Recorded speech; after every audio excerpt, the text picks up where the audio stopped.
Ladies, we are here tonight on the show.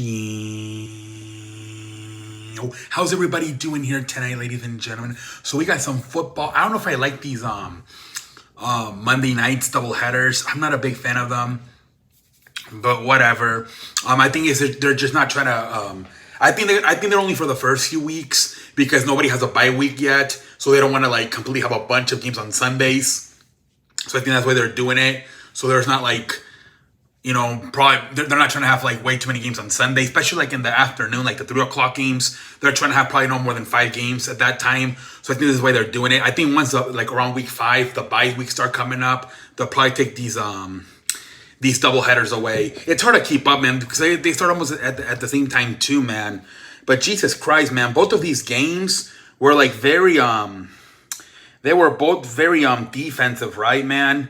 You had the freaking I think Pittsburgh won. They put up. Let me see here. What the fuck's going on right now, man? Pittsburgh won. They put 26 points on the board, but I think only like freaking 12 came from the freaking offense. I think 14 of them came on interception, a pick 6, and a J.J. Watt scoop fumble and pick up for a touchdown. Pittsburgh had a lot of problems with their freaking offense, man. Kenny Pickett, I'm not sure if he's the right answer. The offensive line seems to be a problem. I don't know, man, if that Pittsburgh offense for sure has a lot of problems, man. It really does, man. But let's look at some stats here from that game. I believe, like I said, there was 2 scores from that Pittsburgh defense. Let's look at the stats here. Freaking Kenny Pickett, 30 passes completed, 15 of them, 222 yards, 1 touchdown, 1 interception, only 55 rushing yards. Like I said, I believe there was a T.J. Watt had a freaking touchdown. I believe Alex Highsmith had a pick 6. T.J. Watt, like I said, he also had a touchdown. So like I said, 14 out of the 26 points were by the defense. So technically, man, they only fucking put up like 12 points to offense. The other 14 were put up by the defense, man. I'm not sure if Kenny Pickett is the right answer at quarterback, man.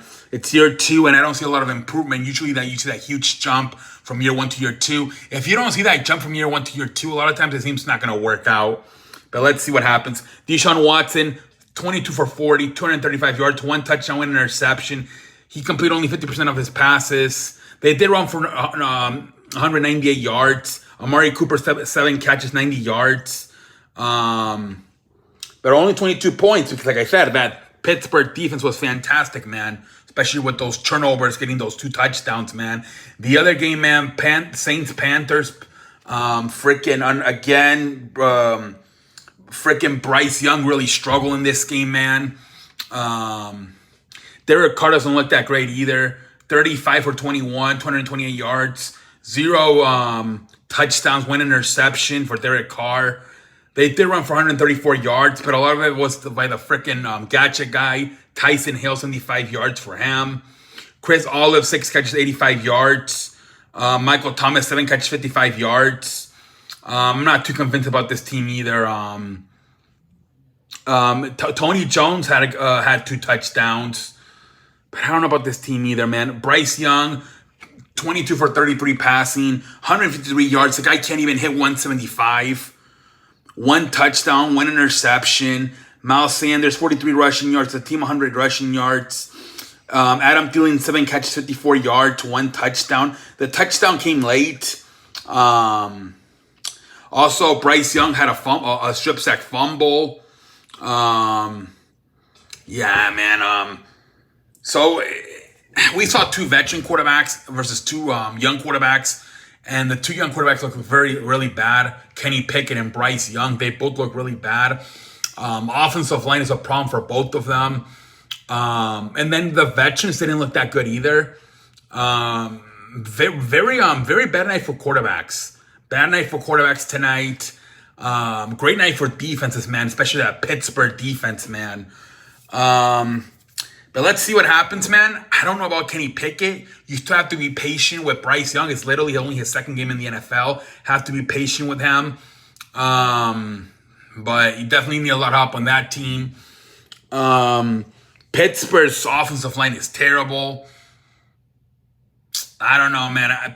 Mike Tomlin will squeeze the freaking juice out of the orange until there's no juice left. So, he's going to find a win to get some wins during this season. But I don't know how good that football team is. And the Saints are 2-0, but they're not playing good football. They're finding ways to win. I don't know how satisfied you are, man, as a Saints.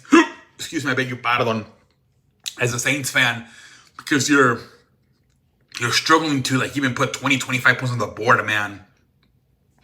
Yeah, and like I said, you got to be patient with Bryce Young. And with Kenny Pickett, I guess you got to continue to be patient as well. But it's year 2 with Kenny Pickett, man. Gotta see some progress sometime here from now until Thanksgiving, Christmas. Otherwise, you might have to look for at a different direction if you're Pittsburgh and Mike Tomlin. And Mike Canada, yeah, that guy's an idiot. The problem is that when you have a defensive-minded head coach, best case scenario, you're going to get a young offensive-minded coach, but then in 2-3 years, he's going to leave. Pittsburgh, to me, they're kind of messed up right now because I think they would be better off hiring a young offensive-minded coach. But I think they're too loyal to Mike Tomlin. And also Mike Tomlin's still pretty young. It's not like a Belichick where, hey, once you break the record and you become the most winning coach in NFL history, let's start negotiating your retirement. You can't really do that with Mike Tomlin. He's too young, man. But I think Pittsburgh, man, I think low-key they kind of want to move on and hire a younger offensive-minded coach. Mike Tomlin, his offense is terrible. Doesn't have a running game. Can't figure out the quarterback. Offensive line stinks. I think the Pittsburgh front office would have liked to move for Mike Tomlin. They're just too loyal. You know how they are, man. And you know how they are with their coaches, man. But they're like the Packers with the quarterbacks. That's how the Pittsburgh is with the coaches. If Mike Tomlin was 60, 70, I think they would start negotiating a retirement. But because I think he's 50, 40, they're kind of stuck right now. But damn, I'm looking at that team and I'm like, best case scenario, they hire a young offensive-minded coach. He's going to leave. And then what? You're going to have to find another one? That's the problem right now with these defensive-minded head coaches. Best case scenario, you find the fucking coach, but then he's going to leave you. He's going to leave you to be a head coach somewhere else. That's what happened to Buffalo with freaking Brian Dable. I said it. They should have fucking grown on some balls and fired head coach Sean McDermott and promoted Brian Dable to be the head coach. That's what I would have done. But yeah, man, I don't know what they're going to do, man. But until next time, I'm finished.